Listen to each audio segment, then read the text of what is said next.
모든 프로세스가 정상인데 불량이 2개가 나왔다. 그러면 이 불량은 문제가 무엇이냐라고 생각을 해봤을 때 다른 모든 게 문제가 없으면 그 문제는 내 문제죠. 미리 말씀드리는데 오늘 작업을 별로 못했습니다. 너무 더워서 작업을 많이 못했고, 지난주 작업한 거고, 이게 책상 프레임이고요. 이렇게 작업이 됐고, 요게 이제 오늘 작업을 한 건데, 어제 이거를 썰면서 돌발 라이브를 잠깐 했었어요. 그래서 그때 몇 분이 오셨었고, 요거 썰면서 라이브를 조금 했었어요. 근데 어제 이거 하면서 제가 깜짝 놀랐네. 라이브가 1000뷰가 터졌어요. 저한테는 굉장히 쇼킹한 사건이었습니다. 대충 썰면서 그냥 혼자 하기 뭐하고 뱀 나올까봐 무서우니까 그냥 새벽에 그냥 들어오는 사람 한 명만 있으면 그 사람 붙잡고 이런저런 얘기하면서 라이브나 해야겠다 하고선 쓱싹쓱싹 하면서 틀었더니만 주요 채팅 참여하시는 분만 한 15분에다가 전체 조회수가 1000이 나왔어요. 1000. 제 인생 최고로 잘 된 라이브가 어제 새벽에 비쳐맞으면서 하우스에서 담배 펴가면서 되는 대로 짓거린 라이브가 최고였습니다. 어제. 물론 슈퍼챗은 안 터졌지. 그래서 앞으로도 그냥 새벽이든 뭐 그냥 불시에 예고 안 하고 작업 과정 자체를 라이브로 한번 켜볼까 뭐 그런 생각을 합니다. 저로서는 굉장히 만족스러웠습니다. 그리고 좀 말도 조심하게 되더라고요. 여기 몇 분 보니까 그냥 막 되는 대로 막 씹으리지 않습니까? 제가 막 문재인도 욕하고 막 그러는데 1000명 보니까 좀 쉽지 않더라고요. 그래서 너무 더워가지고 일을 많이 못했고, 오늘 그냥 이렇게 어제 라이브 하면서 썬 거에서 남은 거 오늘 낮에 이렇게 처리를 해줬고요. 지금 만드는 게 이게 뭐냐면은 사각 프레임을 짜는 거예요. 그리고 그 위에 고무나무 집성판으로 합지를 할 겁니다. 약간 모양을 줘서 그냥 통판을 붙이는 게 아니고 약간 모양을 줘서 책꽂이처럼 만든 다음에 그걸 층을 쌓아서 다리를 붙여갖고 수납장 비슷하게 만들고, 그 수납장 위에 제가 만들던 여기 위에 보시면은 누런 거 있죠? 누런 거. 그게 이제 책상 상판인데 그걸 위에 올려갖고 책상을 만드는 거죠. 근데 지금 책상 다리 겸 책꽂이 수납장 을 만들고 있다라고 생각을 하시면 됩니다. 보통 다리는 그냥 단단한 나무 하나를 쭉 내려서 요 4개로 다리를 하는 게 많은데, 요렇게 그 책꽂이나 공간을 활용할 수 있는 작은 수납장을 다리로 써서 두툼하게 위로 올리고 그 위에 책상을 만드는 게 예전엔 꽤나 많이 있었어요. 중역 책상 뭐 이런 식으로 검색하시면은 회사 사장님이나 중역 부장님, 상무님들이 쓰는 책상 같은 경우에는 이 좌우에 다리만 덜렁 있는 게 아니라 서랍장이 같이 있는 그런 게 있고, 또 싱크대도 약간 이런 방식이죠. 수납장 위에 데스크를 올려놓은 방식으로 그렇게 제작이 많이 됩니다. 그래서 뭐 저만의 오리지널 뭐 이런 건 아니고 그냥 있는 거를 약간 간소화해서 만드는 과정이죠. 근데 솔직히 일은 복잡하지 않은데 너무 더우니까 그 진도를 많이 못 뺐다. 이 하우스가 습도도 엄청나게 높고 땡볕 한번 제대로 내리쬐면 온도가 47도, 48도까지 올라가요. 그래서 아무리 참으면서 작업을 해도 한 2시간 정도 작업을 하고 나면 좀 기진맥진합니다. 솔직히 좀 이렇게 약간 어질하면서 나 이대로 막 이렇게 그런 상황까지 가서, 그래서 아무래도 좀 비닐하우스 목공을 추천하기가 어려워요. 전 처음에 이 비닐하우스를 지었을 때 굉장히 뿌듯했고, 나도 이제 목공소 하나 생기나 이런 마음도 들면서 좀 내 자유롭게 목공할 수 있는 공간이 생겨서 너무 좋아했었는데, 여름 나고 겨울 나고 계절 한 3번 바뀌고 나니까 너무 힘듭니다. 솔직히 견디기가 너무 어려웠어요. 그래서 작업을 많이 못했습니다. 주먹장까지는 아니고 그냥 홈 파서 짜주고 피스 박았어요. 저는 클램프가 몇 개 없어가지고 이런 식으로 직각 맞춰주고 위에 그냥 피스 구멍 자리 잡아서 피스 박아주고 끝냈습니다. 이번 가구는 일단 상판이 완전히 대차게 망했기 때문에 뭐 이렇게 공을 많이 들이고 싶진 않고 그냥 프로세스만 처리해서 빠르게 책상을 완성하려고 해요. 정말 더워요. 땀 흘리면서 일을 좀 했다가 몸이 무리였는지 대상포진 대상포진 오셨습니까? 저 대상포진 한번 알아봤거든요. 대상포진 고통 알아요. 대상포진 진짜 조심하시죠. 대상포진은 병원 안 가면 진짜 고생 크게 합니다. 병원 꼭 가셔가지고 그 주사 맞는 치료하세요. 돈 좀 많이 들고 척수에다가 주사를 찔러놓고 약간 돌리면서 막 사람 괴롭히는 그 주사를 맞아야 되는데 치료 잘하십시오. 대상포진 일단 오면 거의 뭐라 그래야 돼? 그냥 스치면 아파요. 스치면 휴지로 때려도 아픕니다. 티슈 한 장으로 때려도 아파요. 그리고 옷도 못 입을 정도로 막 너무 가려우면서 쓰라리면서 말도 못합니다. 진짜 아무것도 못해요. 대상포진이 오셨구만. 아이고. 여러분 대상포진 안 오신 분들도 대상포진 예방접종이 있어요. 한 15만원 정도 굉장히 비쌉니다. 근데 낼만 해요. 왜냐하면 한 20일 정도 척추에 주사를 맞아야 되거든요. 근데 한 번 맞을 때마다 한 3만원에서 5만원 정도 들어갑니다. 20일 동안 하면 100만원 돈 들어가는 거죠. 5만원이라고 쳤을 때 그러니까 매일 또 병원 가서 그 앉아갖고 대기하고 1시간씩 그러니까 예방주사 맞으시는 걸 추천을 해요. 면역력 떨어짐, 비타민 D 섭취 및 햇빛 쬐기. 햇볕은 정말 아주 그냥 그 증발될 정도로 쐬고 있는데 그래도 옵니다. 저도 대상포진 한번 걸려봤는데 정말 그 말도 못해요. 오죽하면 제가 말 싸가지 없게 하는 친구한테 에라이 대상포진이나 걸려라 막 이러면서 놀리고 그럽니다. 쉽지 않아요. 진짜 아픕니다. 시골에 에어컨 설치했는데 밤에는 시원하더라고요. 더위가 강해서 이게 좀 이게 에어컨을 아무리 틀어놔도 햇빛이 세고 습도가 올라가면 답이 없어요. 특히 비닐하우스 같은 데는 이 공기를 가두지 못하니까 특히 찬 바람은 아래로 내려가는데 뜨거운 바람은 올라가고 이건 그 기초니까 찬 바람은 아래로 가라앉게 되는데 비닐하우스 같은 경우에는 밑에가 다 터져 있어갖고 식혀서 밖으로 내뿜어요. 그러니까 의미가 없다. 에어컨이 좋긴 하지만 좀 기미를 다 처리를 해주고 틀어야지 괜히 전기세만 버리는 꼴이 돼갖고 별로 좋지 않습니다. 오히려 비닐하우스에서 좋은 거는 얼음 포켓으로 찬바람을 쏴주는 선풍기 그런 게 훨씬 더 도움이 많이 되죠. 전기세도 좀 아끼고. 이거 장비마오님 몸관수 잘하십시오. 제가 정확치는 않겠지만 저보다 많이 형님으로 알고 있는데 장비마오님이 대상포진이 쉽지 않은데 몸관수 잘하시길 기원하겠습니다. 진짜 아파요. 그 얘기를 다 끝내도 계속 이러고 있죠. 이거 시간이 많이 걸려요. 이런 식으로 그냥 사다리 만드는 겁니다. 사다리를 총 6개를 짜는 거죠. 왜냐면 언더, 어퍼, 미들 해가지고 이러니까 또 잘난 척 하는 것 같네. 1, 2, 3층에서 3층에는 판을 안 대고 그 책상 상판을 올려놓을 거고요. 맨 아래층이랑 중간층에만 이제 나무 합판으로 고무나무 합판으로 합지를 해갖고 수납장이 되는 거고 총 층수는 3층. 하지만 꼭대기는 책상이다. 그렇게 봐주시면 될 것 같습니다. 그래서 그 판들이 우측에 1, 2, 3층, 좌측에 1, 2, 3층 하니까 6개가 필요하죠. 6개를 짜는 거고 여기다가 이제 기둥이 되는 바를 갖다 붙여서 이제 수납장이 완성이 되는. 그래서 그냥 1, 2, 3층, 1, 2, 3층 6개 짠다. 기억이 안 나니까 같은 말을 반복하는 거고 다 박아주고 여기다가도 이제 본드 싹 발라가지고 끝에다 올려주고 박아주는 거죠. 굉장히 일 잘하는 것 같지만 지금 스크롤 쫙쫙 넘기고 있습니다. 지금 빨리빨리 넘기는 거예요. 이 짓을 한두 시간을 하는 거예요. 너무 지치니까 아이고 하면서 일을 하게 됩니다. 아무튼 그래가지고 이제 층 안 맞는 거 갈아내주고 다시 또 낙동을 쳐주는 거죠. 이제 낙동 이제 안 하려고요. 너무 이거는 그때 지난주 지지난주에 목수님이랑 얘기하면서 개업 목수, 가구를 판매하는 목수에 대해서 얘기를 했었지만 일단 시간, 자재, 인건비 이게 이제 먹고 사는데 제일 중요하지 않습니까? 목수한테. 실력은 그냥 기본밖에 안 되는 거죠. 그래서 저는 개업을 꿈꾸고 있으니까 이거를 팔려고 하면 단가가 안 맞아요. 너무 시간을 많이 씁니다. 낙동이라는 것. 그래서 아마 낙동층 가구를 판매하는 디자이너 목수님들이 거의 없는 걸로 알고 있고 괜히 까만색 스테인 칠하는 게 아니라 이유가 있는 것 같아요. 이게 확실히 좋긴 좋거든요. 그 소나무도 막말로 3대가 물려 쓸 수 있는 정도로 굉장히 좋은 퀄리티를 만들 수 있어요. 낙동이. 하지만 시장 논리로는 전혀 원하지 않죠. 내가 만든 가구로 3대가 물려 쓰게 되면 나는 3대가 흐를 동안 먹고 살 수가 없으니까. 그러니까 적당히 쓰고 바꿔주고 또 바꿔주고 이래야 나도 가구를 계속 판다. 그래서 낙동이 시장성이 전혀 없는 뻘짓거리기 자리 아닌가 그렇게 생각이 돼서. 그리고 또 이렇게 해놓으면 그 나무 기름이 올라와가지고 창호지 같은 걸 못 붙여요. 그래서 창틀로써도 의미가 없다. 그리고 이번 주 힘들었지. 너무 더웠어 진짜. 대구도 꽤 난리 난 것 같은데. 아무튼 그래서 낙동은 기술로서 갖고 있기에는 괜찮은 기술이나 시장성으로 승부하기에는 전혀 도움이 안 된다. 마치 그거랑 비슷한 것 같아요. 목수의길님 얼마 전에 거의 보고회를 뜨시던데 대패로 쓰고 나무를 얇게 벗겨내시잖아요. 굉장히 멋있는 기술이지. 하지만 그게 시장에서 무슨 의미가 있어.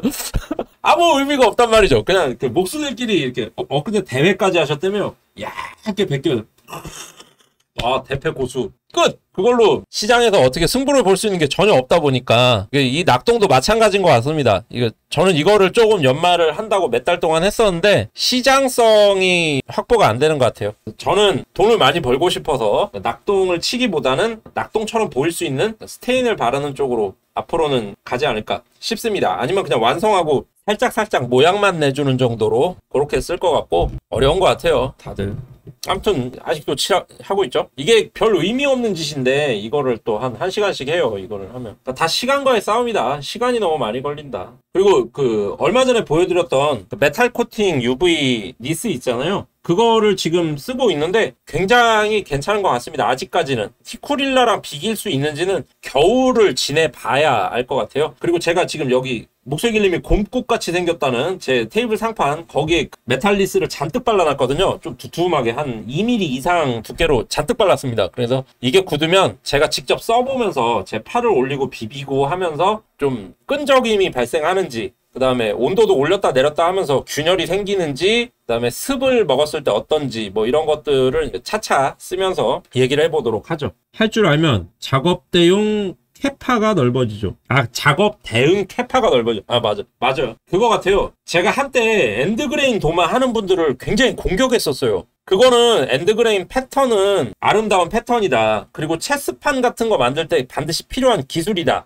하지만 왜 그걸로 도마를 만드냐? 도마는 그 안 좋다. 칼질 들어가고 어차피 도마는 소모품인데 그거를 괜히 엔드그레인을 만들어 갖고 도마로 판매하면서 굉장히 많은 이윤을 챙기는 거 아니냐. 어차피 나무 짜투리 갖고 하는 건데 그거를 그렇게 안 좋다. 뭐 이런 식으로 공격을 하는 입장에 있었거든요. 근데 가만히 생각해보니까 제가 엔드그레인 도마를 만들 줄 모르는 거예요. 물론 만드는 방법은 알고 있습니다. 하지만 저는 엔드그레인을 만들어 본 적이 없어요. 만드는 방법만 알지. 그러면 그 방법대로 실제로 도전했을 때 그들이 만드는 똑같은 엔드그레인을 내가 만들 수 있느냐? 그건 알 수 없는 거죠. 아마 퀄리티가 많이 낮은 엔드그레인을 내놓게 되겠죠. 내가 깔려면 내가 그 분야에 최고는 아니더라도 상당한 고수까지는 돼야 깔 권리가 생기는 것 같다. 이런 생각이 들어서 그 이후로는 엔드그레인 도마 하는 분들을 공격을 안 합니다. 내가 할지 모르니까. 근데 할지 알면 엔드그레인을 굉장히 잘 만든다면 그걸로 테이블을 만들 수도 있고, 나는 엔드그레인 도마를 싫어하지만 엔드그레인 도마 기술을 알고 있음으로써 도마는 안 만들겠지만 테이블도 만들 수 있고, 뭐 다리를 만들면 안 돼요. 다리가 늘어났다 줄어났다 하겠죠. 엔드그레인으로 다리를 만들면.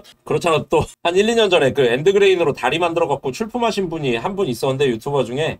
그거는 좀 아닌 것 같아요. 근데 아무튼 공격은 안 하기로 했습니다. 엔드그레인 기술을 내가 익혀야 그 다음에 말을 할 자격이 있다고 생각을 하고, 그게 또 CR이 맥히겠죠. 내가 못하는데 공격을 하면 CR이 안 맥히는 것 같아요. 그래서 지금 저는 그냥 의견만 그러하다. 그래서 엔드그레인 도마는 나는 안 만든다. 하지만 엔드그레인 패턴은 만들 예정이 있다. 체스판을 만들고 싶어서. 저는 체스를 좀 두거든요. 잘 둔다는 얘기가 아니고 즐겨 둔다라는 뜻으로. 그래서 내 체스판을 한번 만들어 볼 생각이 있어요. 에폭시도 붙고. 이름 말씀하지 마세요. 그분이 누군지 잘 모릅니다. 잘 몰라요. 그래서 이거 어떻게 지우지? 아무튼 그러합니다. 저는 그분을 조금 인간적으로는 교류해 본 적이 없어요. 이름 나와서 얘기하자면 그렇게 좋게 생각 안 합니다. 남을 까서 나를 돋보이게 하려는 거는 그렇게 좋은 것 같진 않아요. 그렇게 생각을 해요. 내가 그렇게 안 하면 되는 거니까. 그래서 그분이 제 채널에 제가 10,000명 딱 돌파했을 때 와서 댓글 달고 그랬었어요. 근데 내가 안 좋게 봐서 그런지는 모르겠는데, 저는 옛날부터 그분이 처음 유튜브 개설했을 때부터 가서 댓글 달고 했었거든요. 그때는 좀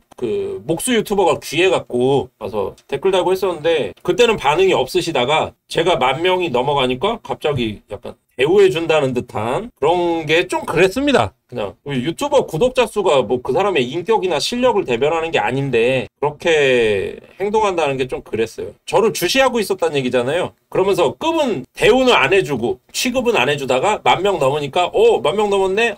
이제 취급해줄게. 뭐 이런 느낌이 그냥 저 혼자 들었어요. 그 사람이 그렇게 말한 게 아니라. 그래서 좀 사람을 가려야 되지만 그런 식으로 사람 가리는 거는 좀 그렇다. 아무튼 그러하다. 지금 무슨 얘기하는지 모르겠는데 그 와중에 계속 칠하고 있는 거죠. 이게 또 하다 보니까 제가 직각 삼각자로 다 돼가지고 만들었는데 2장이 직각이 안 맞는 거예요. 지금 고민하고 있는 겁니다. 결국에 안 맞아가지고 2장을 따로 뺐어요. 보니까 왜 직각이 안 맞는지 모르겠는데 직각이 안 맞더라고요. 직각자를 대가면서 직각을 맞춰서 조립을 했는데 직각이 안 맞아요. 그러니까 모든 프로세스가 정상인데 분량이 2개가 나왔다. 그러면 이 분량은 문제가 무엇이냐라고 생각을 해봤을 때 다른 모든 게 문제가 없으면 그 문제는 내 문제죠. 그냥 내가 뭘 잘못한 거지. 한다고 했는데 잘 안 됐다. 그래서 고쳐주는 장면입니다. 수정이랄 게 뭐 따로 없어요. 여기까지 와서는 수정을 본다는 게 의미가 별로 없고, 왜냐면 홈을 다 파서 짜임을 해놨기 때문에 이거를 수정한다는 건 좀 의미가 없죠. 그래서 내가 이제 어떻게 했느냐, 방법이 딱히 없어가지고 힘으로 눌러갖고 직각을 잡아줬습니다. 안 맞더라고요. 안 맞으면 방법이 없죠. 그래서 풀어서 이렇게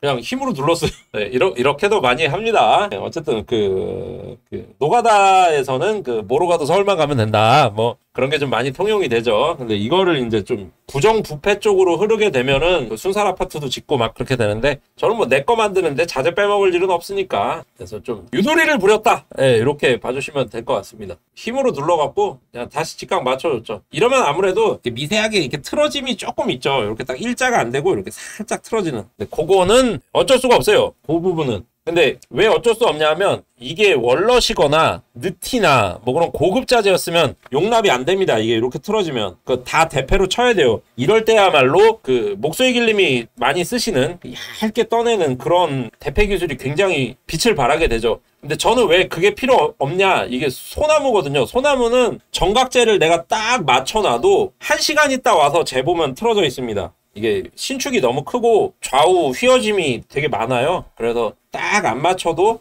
된다. 소나무로 가구 만들 때는 오히려 가구를 완성하고 나서 수축 팽창이 충분히 일어나고 계절 바뀜이 일어났을 때도 형태가 어느 정도 유지되는 그런 게 노하우기도 하고 소나무 가구만의 멋이기도 하고 그래요. 근데 소나무 가구의 멋이라고 얘기하기에는 제가 만드는 게 사실상 그 북유럽식 디자인을 쓰고 있어서, 이 북유럽식이라는 게 딴 게 아니고 이렇게 딱딱딱 각을 90도로 꺾고 그리고 쓰지 않는 벽을 없애는 뭐 그런 식의 이제 디자인을 북유럽 디자인이라고 하는 거고, 여기서 이제 벽을 막으면 일본식 디자인이 됩니다. 그냥 바로 약간 더 디테일하게 들어가면 약간 다르긴 한데, 그래도 일본식 디자인은 벽을 다 막는다. 북유럽식 디자인은 불필요한 파츠를 다 제거한다. 뭐 요런 그런 게 있다. 예, 뭐 자꾸 영어 쓰면 안 돼. 자, 우리나라식 가구는 장식을 많이 하죠. 철물도 좀 이렇게 모양을 많이 내고, 우리나라가 철기 문화에 되게 특화된 민족이잖아요. 신라시대 금관 막 이런 거 봐도.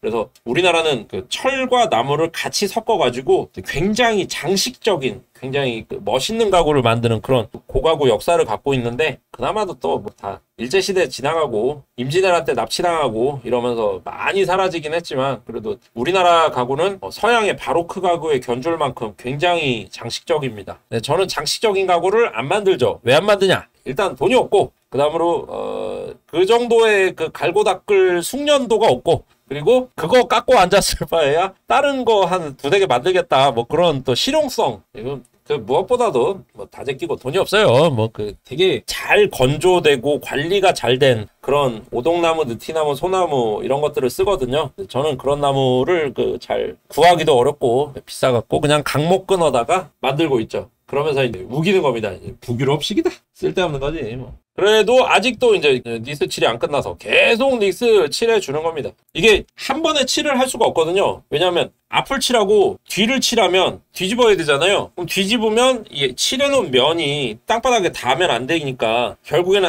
한쪽밖에 못 칠하고, 한쪽 칠하고 말린 다음에 또 한쪽 칠하고, 그래서 보통은 얇은 핀으로 누르는 걸로 해서 공중에 띄우는 식으로 해갖고 앞뒤를 칠해줍니다. 근데 그렇게 해도 이 윗면 아랫면이 또 있고, 그래서 거의 공중에 띄워놓은 채로 이렇게 돌리면서 옷걸이에 옷 걸듯이 그렇게 걸어놓고 칠을 하는 분들이 많은데, 그것도 또 다 장비가 들어가고 돈이죠, 결국에. 저는 그냥 한쪽 칠해서 말리고 또 한쪽 칠하고 그런 식으로 작업을 이어나가고 있고, 그래서 이번 주는 작업이 여기까지밖에 안 됐어요. 많이 작업이 안 됐기 때문에 별로 할 얘기가 없다. 차라리 작업하면서 라이브를 하는 게 어떨까, 뭐 그런 생각이 들었습니다. 어제 라이브가 좀 잘 돼서 그런가 봐요. 이렇게 니스 칠해주고 이렇게 널어서 말리는 겁니다. 그냥 지금 막 비 오고 습도 올라간 데다가 청소도 못하고 그냥 개판 그 자체죠. 그걸로 이제 책상 다리 만들어서 요거 지금 니스 왕창 부어놨거든요. 요거 싹 굳힌 다음에 한번 600방 샌딩해주고 한 번 더 칠해가지고 그걸로 마감을 보려고 합니다. 이번 주에 제가 연차를 3일을 냈어요. 수, 목, 금.